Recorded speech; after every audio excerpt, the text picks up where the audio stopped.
पर इंदिरा जी ने गोली चलवाने का काम किया। 1986 में शाहबानू के प्रकरण में राजीव गांधी जी की सरकार ने मुस्लिम माताओं के साथ अन्याय किया। टाइम में जब वो रिमोट कंट्रोल से सरकार चलाती थी, मनमोहन सिंह जी के मुंह से कहलवाया गया कि इस देश के संसाधनों पर पहला अधिकार अल्पसंख्यकों। खड़गे जी बड़े भले आदमी हैं, लेकिन गांधी परिवार के कुचक्र में फंस गए हैं और रिमोट से चलते हैं।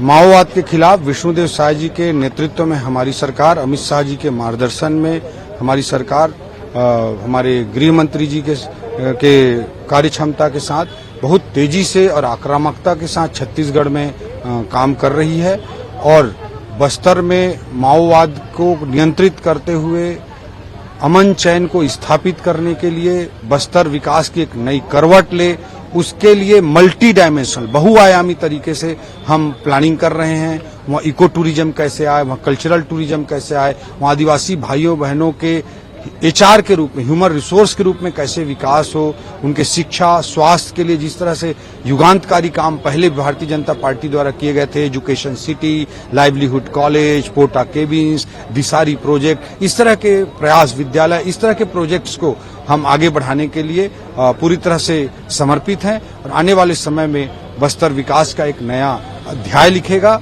और राष्ट्रीय और अंतर्राष्ट्रीय स्तर पर अपने प्राकृतिक सौंदर्य, अपने कल्चरल आइडेंटिटी, आदिवासी भाइयों के एक श्रेष्ठ परंपराओं के लिए बस्तर को पूरी दुनिया में जाना जाएगा। सर, राहुल गांधी ये बोल रहे हैं कि अगर नरेंद्र मोदी को वास्तव परमात्मा ने भेजा है तो उनको गरीबों के लिए काम करना चाहिए, लेकिन वो अडानी अंबानी की मदद करने में लगे रहते हैं।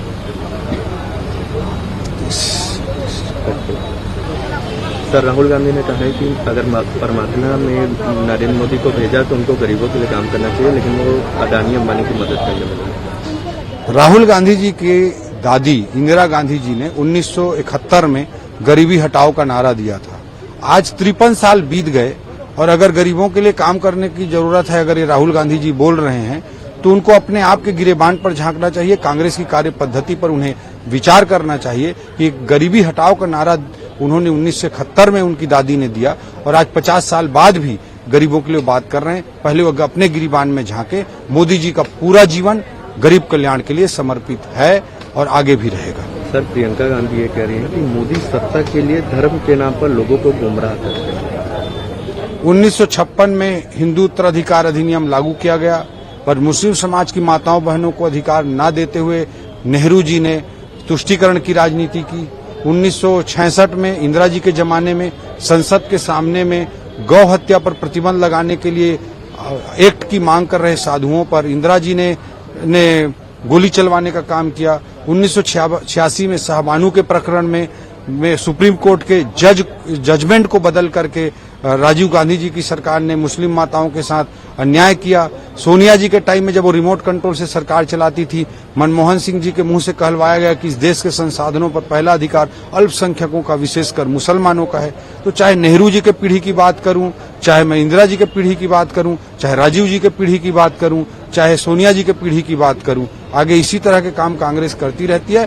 प्रियंका वाड्रा जी को खुद को के गिरेबान में झांकना चाहिए कि किस तरह के तुष्टीकरण की राजनीति उनके परिवार और उनकी पार्टी ने किया है। सर, बीच में अमित जी में ये कह रहे थे कि 4 जून के बाद अगर कांग्रेस इंडी गठबंधन हारती है तो पूरा ठिकरा मल्लिकार्जुन खड़गे फोड़ दिया जाएगा और उनको नौकरी से निकाल दिया जाएगा।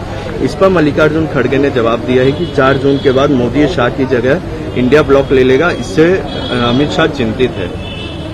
मल्लिकार्जुन खड़गे जी बड़े भले आदमी हैं, लेकिन गांधी परिवार के कुचक्र में फंस गए हैं और रिमोट से चलते हैं। क्या बोलना है वो गांधी परिवार जो तय करता है, वो उनसे बुलवाया जाता है।